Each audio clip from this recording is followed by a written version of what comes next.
Cette question, on se la pose forcément à un moment ou à un autre lorsque l'on lance un side business ou que l'on décide d'en créer un. Est-ce qu'il faut dire à son employeur que l'on démarre une activité ou pas? Et cette question peut te rester dans la tête et tourner en boucle pendant des semaines, ce qui nuit à ta productivité. Alors, mettons les pieds dans le plat et parlons-en. Que ce soit la peur d'être mal jugé, la peur des réactions, la peur de perdre ton job, la peur du qu'en dira-t-on, la peur d'être surveillé également, et aussi la peur que l'on tombe sur ta page par hasard, que l'on découvre ton activité alors que tu n'en as pas parlé. Bref, il y a plusieurs peurs qui viennent se glisser sous cette question. Et je pense qu'il y a deux scénarios. D'un côté, lorsque l'on lance son activité au tout début, donc on n'avait rien avant, et on devient entrepreneur, à ce moment-là, est-ce que oui ou non, on informe son employeur que l'on veut créer une activité? Et le deuxième cas de figure, lorsque l'on a déjà son activité et qu'on cherche une autre activité en parallèle, que l'on décide de faire autre chose en même temps. Et dans ce cas-là, le business existe déjà et on arrive vers un employeur ou une autre opportunité.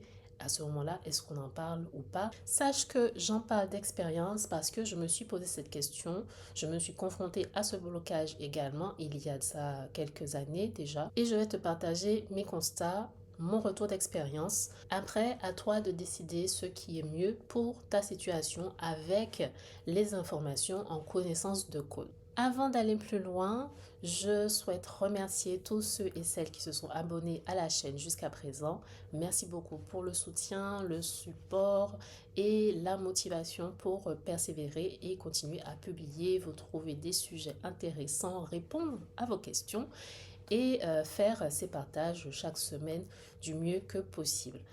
Et si tu n'es pas encore abonné, mais que tu apprécies la chaîne, son authenticité, que tu souhaites tout simplement que ça continue, eh bien, c'est un geste simple qui ne te coûte rien, mais qui signifie énormément pour moi. Alors, je t'invite à t'abonner. Et on continue. Commençons par la situation la plus commune. Tu as un job et tu souhaites lancer ton premier business à côté. Et là, tu te demandes, est-ce que tu as le droit, est-ce que tu devrais en parler à ton employeur? Est-ce qu'il faut une autorisation? Ça, c'était ma position de départ. Et du coup, j'ai hésité pendant très longtemps à déclarer l'activité. Je le dis pas, j'en parle pas, à quel moment, etc. Et ce que j'ai réalisé, c'est que ça peut porter préjudice parce que d'un côté, tu as envie de mettre en place des actions. Bon, peut-être qu'au départ, c'est un peu flou, tu ne sais pas exactement ce que tu veux mettre en place, mais en même temps, tu n'y vas pas à 100% parce que tu as peur que des gens dans l'entreprise, des collègues ou autres découvrent ton activité, trouvent ta page et en parlent avant que toi, tu en aies parlé à ton employeur, ce qui pourrait causer des problèmes, tu vois. Donc, ma recommandation, à partir de mon expérience, c'est premièrement de regarder ton contrat. La question, ce n'est pas vraiment est-ce que tu dis, est-ce que tu dis pas, mais plutôt de regarder quels sont tes droits, quelles sont les règles et est-ce que tu rentres dans les règles. Par exemple, si dans ton contrat, il y a une clause d'exclusivité qui t'empêche de démarrer une activité en parallèle, dans ce cas-là, mieux vaut en parler à son employeur avant de commencer toute activité à côté.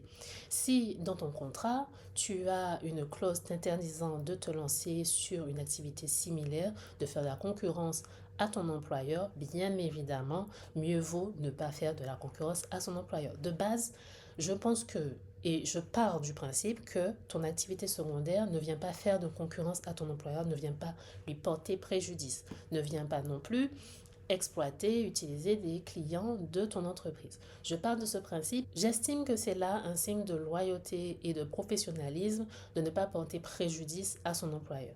Oui, tu as potentiellement envie de créer autre chose, d'avoir cette double casquette, mais fais les choses dans les règles, c'est mieux. Évitons les problèmes inutiles. Dans tous les cas, je t'invite pas à lancer comme ça l'idée et en parler lors d'une réunion d'équipe ou dans une conférence que tout le monde soit au courant. Non, mais simplement regarder les règles applicables dans ton entreprise. S'il y a une fiche déclarative annuelle, un service, que ce soit les RH ou bien le service de conformité qui demande une déclaration annuelle de tes activités en parallèle, c'est le moyen à utiliser pour cela. Tous les collègues n'ont pas besoin d'être au courant. En tout cas, l'employeur, par les moyens mis à disposition, devrait être informé avant. Et ça, c'est en partant de l'idée qu'on souhaite s'éviter tout tracas potentiel dans le futur. Mais je sais que toutes les situations ne sont pas similaires. Dans certains cas, si ton employeur est assez hostile vis-à-vis du fait de créer une autre activité, que c'est un environnement qui est peut-être toxique, que les gens sont toujours en train de se fliquer, etc., et tu sais que ça va créer des problèmes, là, la situation est différente.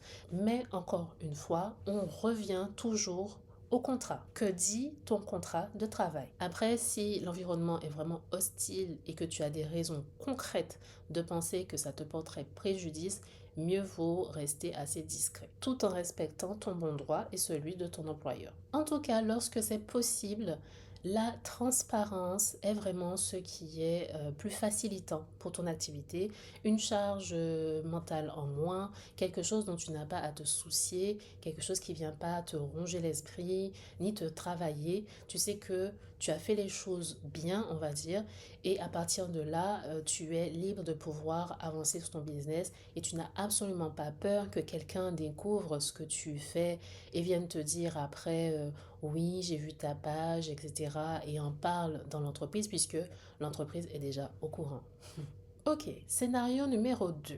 Tu as déjà ton activité de lancer, tu as déjà ton business. Et pour une raison ou une autre, tu souhaites une autre activité, que ce soit pour avoir un revenu additionnel, des avantages sociaux, besoin de mettre de côté énormément parce que tu veux quelque chose qui coûte assez cher, ou pour changer d'environnement, rencontrer des gens différents. Bref, tu cherches une opportunité professionnelle, un nouveau job à côté de ton business que tu as déjà. La question se pose aussi, mais une autre question vient aussi s'ajouter, à quel moment en parler si on décide d'en parler. En parler à l'entretien d'embauche, moi j'estime que ce n'est pas nécessaire, ça va ajouter des questions additionnelles dans la tête du recruteur qui ne sont pas forcément pertinentes parce qu'il va se demander éventuellement est-ce que tu vas vraiment être investi, est-ce que tu viens pour cette opportunité, ce travail de façon très ponctuelle, comme si tu ferais quelques mois et qu'après tu disparaîtrais dans les airs, dans la nature. Bref, des questions et des peurs qui viennent s'ajouter en plus d'essayer de savoir est-ce que tu es, oui ou non, le bon candidat pour le poste.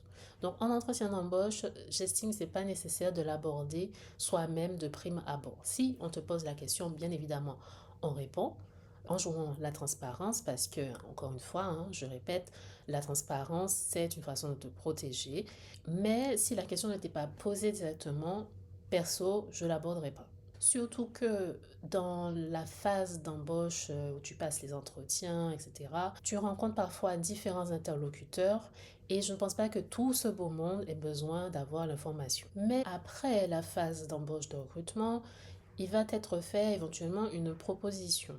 Et là, ça va être important de regarder les termes. Encore une fois, on revoit le contrat. Si tu vois des clauses qui ne semblent pas alignées avec le fait que tu as déjà une activité, à ce moment-là, je vais m'assurer que je peux continuer mon activité que j'ai déjà tout en acceptant cette nouvelle opportunité. Et pour ça, mieux vaut envoyer un email et avoir un retour, une confirmation écrite.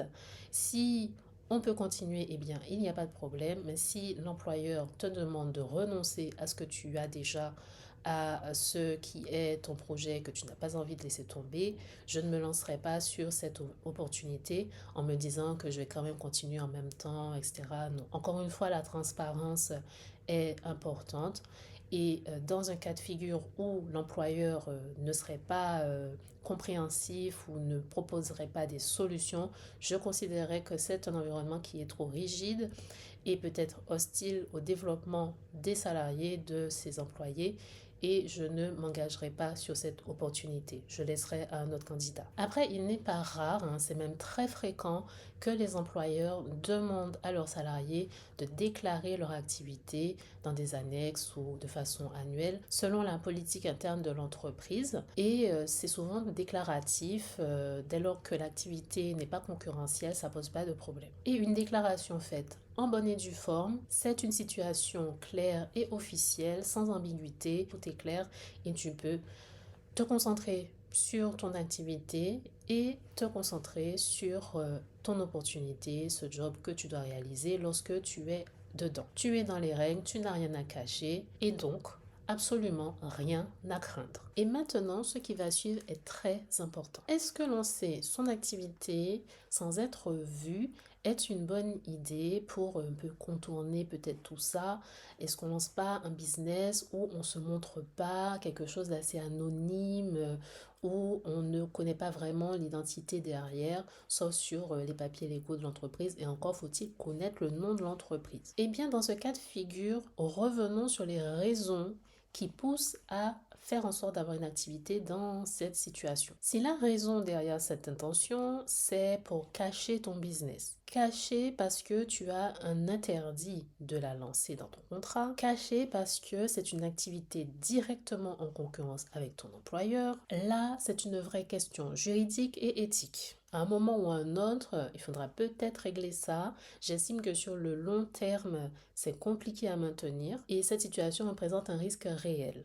Alors, premièrement, si l'activité n'est pas encore lancée, on évite de se mettre dans cette situation.